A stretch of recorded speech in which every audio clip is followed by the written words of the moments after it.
Halo kawan-kawan pecinta catur, selamat datang kembali di channel Master Gelap. Di video ini, saya akan bahas pertarungan yang tidak biasa, pertarungan yang sangat luar biasa, pertarungan yang sangat dramatis antara pecatur terbaik dari Uzbekistan, yaitu Nodirbek Abdusattorov, berhadapan dengan pecatur terbaik dari India, yaitu Praggnanandhaa.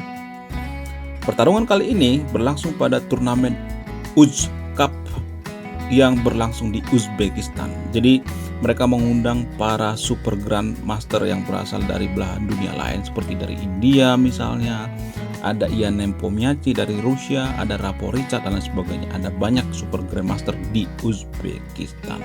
Wow, luar biasa. Apakah pertarungan kali ini akan menyajikan langkah-langkah yang sangat luar biasa? Apakah Nodirbek akan dipecundang oleh Praggnanandhaa? Apakah Nodirbek mempermalukan Praggnanandhaa? Langsung saja kita ke pertandingannya. Mari kita gaskan. Pada pertandingan kali ini, Praggnanandhaa megang buah putih, sementara Nodirbek Abdusattorov megang buah hitam. Prag memulai dengan D4, dijawab dengan kuda F6, kuda F3, D5, E3, gajah F5. Ya, kalau kita perhatikan, ini pembukaan mirip dengan London System, tapi bukan London System guys, berbeda ya. Ini pembukaan Cole System ya. Ciri khasnya apa? Ciri khasnya biasanya putih akan melakukan pembukaan gajah Fianchetto di sayap menteri. Itu ciri khas daripada Cole System. Kemudian Prag melakukan langkah yang sedikit berbeda, yaitu ya menukarkan gajah. Nah, Nodirbek ya tidak takut pion tumpuk ya, lalu dia mendorong pion E6. Idenya apa? Ketika Prag makan gajah, maka Nodirbek akan sikat gajah menggunakan pion dan menguasai petak E4. Walaupun Nodirbek punya pion tumpuk, jadi kalau sekelas super grandmaster mereka nggak peduli pion tumpuk ya. Yang penting apa? Yang penting posisi ya. Hitam mencari posisi pada pembukaan kali ini. Oke, kita kembali ke partai aslinya. Yap, benar saja. Nodirbek dorong pion di E6. Prag makan gajah ya, sikat gajah Nodirbek, pion kali gajah, C4, C6. Ya, apakah pion daripada Prag ini gratis? Enggak, sengaja untuk mengecekkan pusat ya, untuk berusaha menekan pusat. Menteri B3, idenya apa? Idenya untuk mengincar pion yang ada di B7. Nodirbek langsung taktis ya, berusaha menukarkan menterinya karena menterinya sangat-sangat berbahaya jika ya berada di baris ketujuh, menteri daripada Prag. Kuda C3 dimainkan. Menteri kali menteri, ya langsung menukarkan menteri karena ada risiko pion tumpuk bagi Praggnanandhaa. Ya, walaupun ada risiko pion tumpuk, tapi file A terbuka dan ini sangat bagus buat benteng putih ya. Ada sisi baik, ada sisi buruknya juga ya.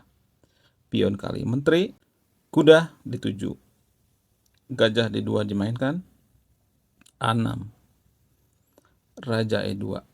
Ya, kita perhatikan mereka sudah memasuki endgame ya, karena menterinya sudah tidak ada dan Prag tidak rokade kawan. Kalau saya perhatikan ya, sekelas master, sekelas Fido master biasanya mereka akan rokade, tapi sekelas super grandmaster seperti Praggnanandhaa mereka nggak peduli mau rokade mau nggak peduli ya, karena posisi seperti ini mereka lebih memilih raja didorong ke E2 untuk menghubungkan bentengnya.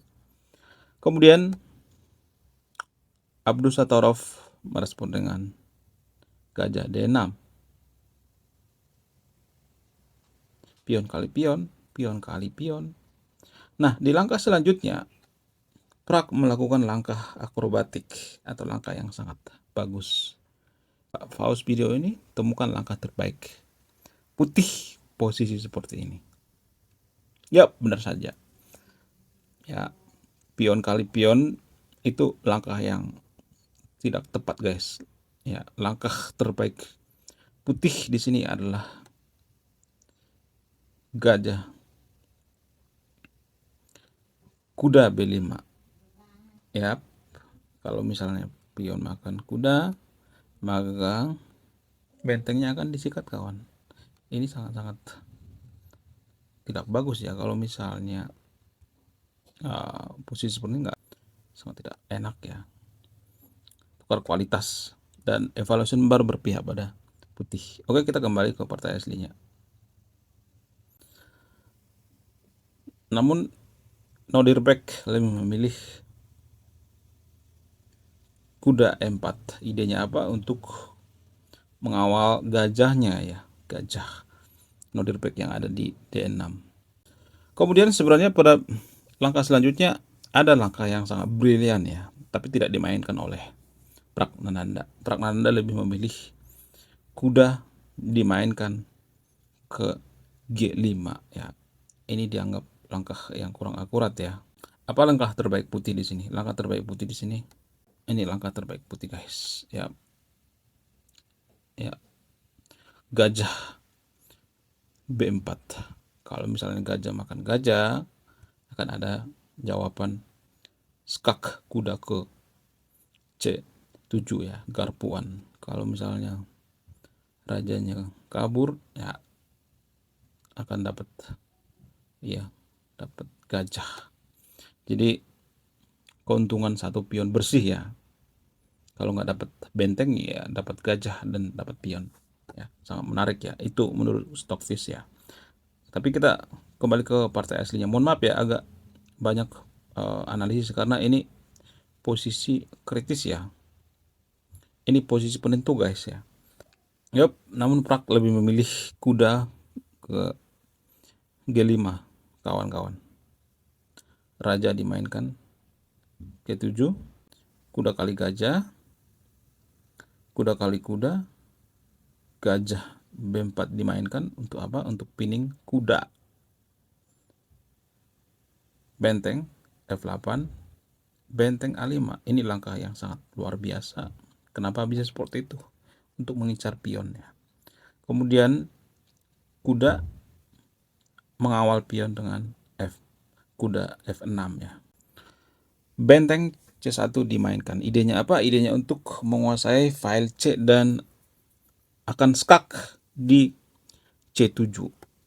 Ya, Nordirbeck mengetahui itu langsung menggeser raja ke D7. Namun Prak langsung mendobel ya. Double bentengnya. Kuda B5 ya, langsung ya diatasi dengan kuda B5 untuk menjaga petak C7.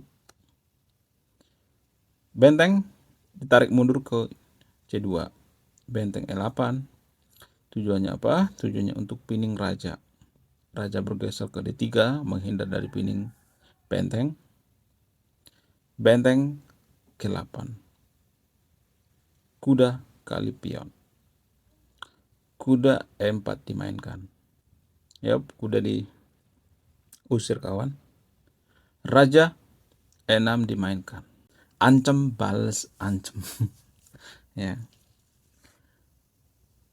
Kuda E5 dimainkan. Kuda D6. H4 G6. Yuk, kalau kita perhatikan, Prak berusaha membongkar dari sayap raja. H5. Pionnya didorong terus. G5. Ya, Nordirbeck menolak dengan mendorong pion G5. G4. Pion kali pion. Kuda kali pion. Kuda F5.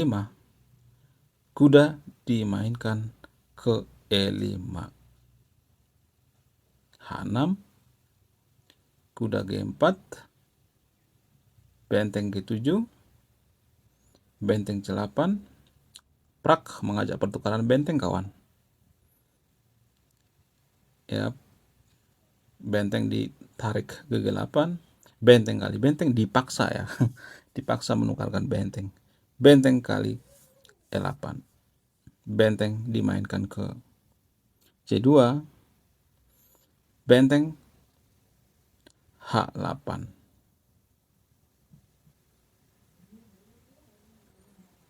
Gajah E1. Kuda G7. Idenya apa? Untuk mengincar pion. Gajah G3. Ya, kenapa pionnya dikasih gratis? Karena apa? Karena gajah prak ini akan dimainkan ke E5 ya, menjaga petak E5, dan akan ada semacam garpuan nanti guys ya. Kita akan lihat apakah Nordirbeck masuk perangkap garpuan daripada prak penanda. Oke, langsung saja disikat kawan. Ini langkah yang kurang akurat ya. Gajah E5 dimainkan, benteng H7. Benteng H2 dimainkan. Idenya apa? Untuk mengusir kuda. Kuda ditarik ke G7. Ya, sepertinya pion tadi itu pion beracun ya guys ya. Kemudian kuda dimainkan ke F6. Idenya apa? Idenya untuk mengusir benteng ya, supaya benteng bisa digarpu atau diikat ya. Ada semacam ikatan nanti guys. Benteng H8 ini langkah paksaan sebenarnya. Only move ya. Lalu kuda H5 dimainkan. Boom. Terjadi ikatan kawan. Harus dimakan ya. Ini langkah paksaannya. Kuda kali kuda, gajah kali benteng. Kuda dimainkan ke G3. Ya, pada posisi seperti ini sebenarnya Nordirbeck sudah kalah ya. Sudah kalah total guys. Benteng kali pion. Raja dimainkan ke F5.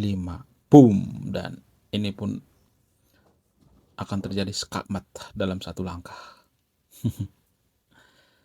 Pada posisi seperti ini, percaya atau tidak, Nordirbeck menyerah guys. Karena apa? Karena posisinya serba salah dan sebentar lagi akan terjadi skakmat. Skakmatnya di mana? Skakmat di benteng F6. Boom. Ya, Nordirbeck menyerah. Oke, sekian video ini. Terima kasih sudah menyimak dan memahami. Saya Master Gelap. Salam satu hobi, salam satu papan. Bye-bye.